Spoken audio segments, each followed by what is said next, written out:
Are you kidding me? So yeah, and also the added weight of all-wheel drive. So, A45 AMG from a first gen with a couple of mods. Mostly engine, right? Yeah, it's W176. 2-litre turbo, 451 horsepower. 451, nice. Yeah, nice. fuel tuned. Nice. So that's stock, I guess, the turbo and stuff. Yeah, just a K&N in there, K&N filter. Okay. For the rest, Lower 25mm. Yeah. Space 10mm. Yeah, Brembo pads, P0 tires, so pretty much just like street spec. Yeah. Let's say. But quite interesting feature. It has the new steering wheel, so that I really like and appreciate. And has a race mode. So apparently uncommon for A45s of that gen. Yeah, it's just that shape. The new shape has race mode, but this shape, I've never seen another one. Yeah. Interesting. So quite nice. Well, yeah, there's not much more to say. So thanks for the lap. No worries. Thank you. And you guys enjoy the lap. Are you kidding me? This is why you run a dash cam or GoPros. Guess we're gonna have a beautiful clickbait title of the guy almost crashed into me on the Nürburgring. I mean, he almost technically did, because it was this close. Maybe he had it all at hand and he's a professional driver and he saw it everything, but yeah, I don't know. Not 100% agreeing on the decision to reverse in such a high volume traffic area. Anyway, let's not talk about bad things. Let's talk about this car. Traction control is off. We are in manual mode, in race mode. Okay, so shifting around 7. Yeah, it's been a long while since I drove a A45 AMG of the first gen. The thing is with these cars, because I remember hanging out with Rantec back in the days a lot when these cars were new, the A45 was never intended to be an A45, an AMG car. When the development of the A-Class started, then all of a sudden high management came with a great idea to the engineering department. Oh, by the way, please make this an AMG car, so make something spicy out of it. Which from marketing perspective and I guess sales made total sense, because as far as I know, the car was very well received and highly popular, especially among the good driving, among the younger audience, the customer base of Mercedes. So it was great, but it offered or brought lots of engineering challenges with it when the car was being developed, to put stronger engine, because with stronger engine comes the necessity for bigger coolers, and when the footprint of the chassis doesn't allow big coolers or big brakes or suspension travel, it becomes... Remember that coolant trail at the beginning?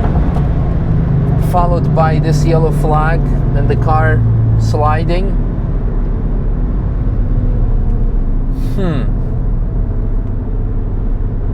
Because that was not a conventional understeer slide. It was actual like a proper loss of grip.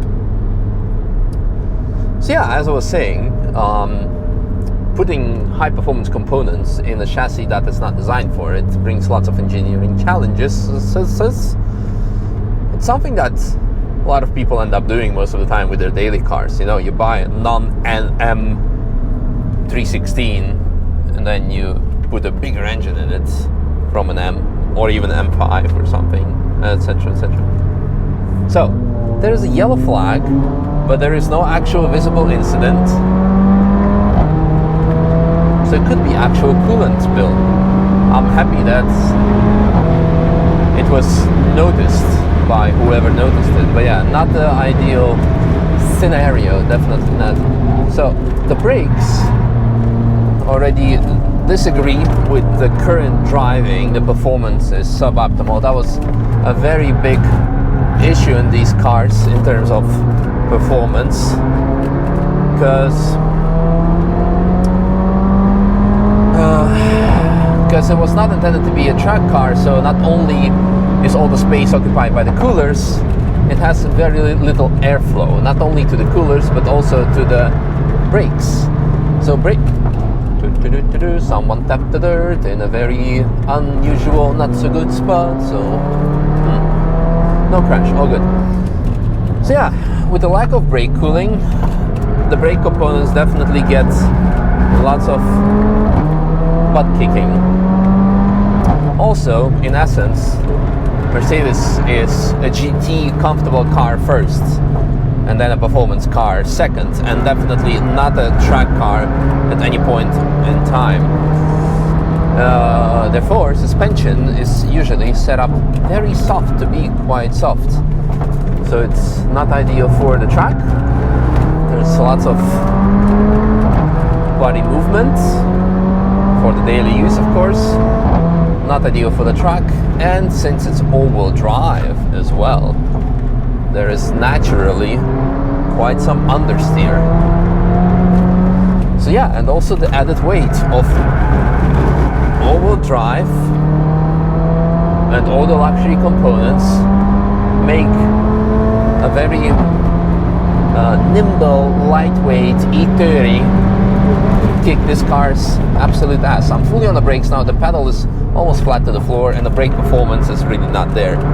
Luckily, anticipating all of that, plus all the understeer, anticipating all of that, I went on the brakes a corner before I had to brake, and everything was fine. But yeah, it's always the downside of driving the GT cars that are not intended to be. I had some Vietnam flashbacks of overtaking at 206. I remember with, oh no, not the yellow. But then our brakes can cool down, which is again a good side. Yeah, I don't know what else to say. I mean, it's by no means a track car. It's a very good daily, and in essence should be the most affordable, modern-ish, young-timer-ish AMG, because it's the entry-level list. Still yellow, okay. The entry-level car, the baby AMG. I haven't been following market for those babies, but I would say if they're around 20,000 pounds, euros, then they make sense. What I'm trying to say is, if this is the money that these cars, this is the value that I would attach to this car based on what I feel and what I know you can get as alternatives. If it's more than that, then it's already getting complicated, because this is essentially a luxury Golf 7R, 7.5, and those are in the region of 20k. Ask me how I know. Oh no. I don't think the car tapped any barrier, but I think it was leaking something, maybe. Well, in any case, should I be a bit quiet and try to drive a bit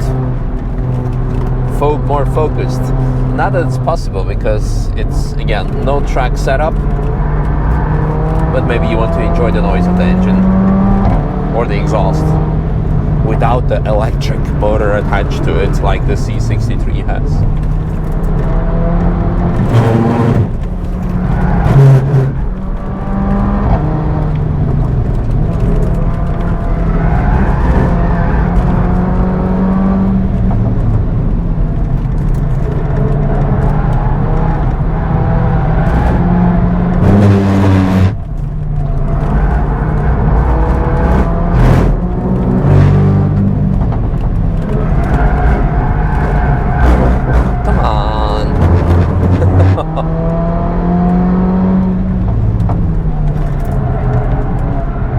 Apparently the tires are just like way too overheat now, in combination with all the other factors mentioned before. It's quite an understeery setup.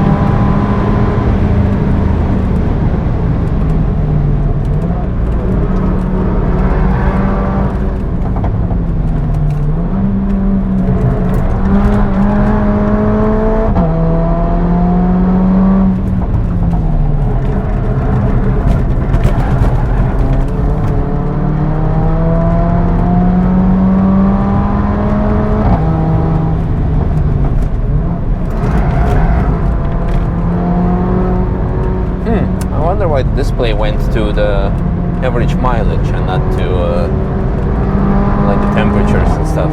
It's kind of weird. Car is still in race mode. Oh well.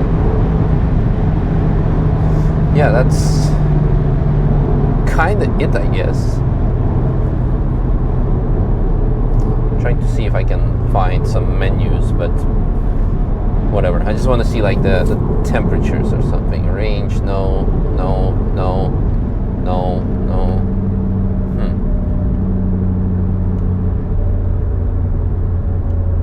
Ah, there we go.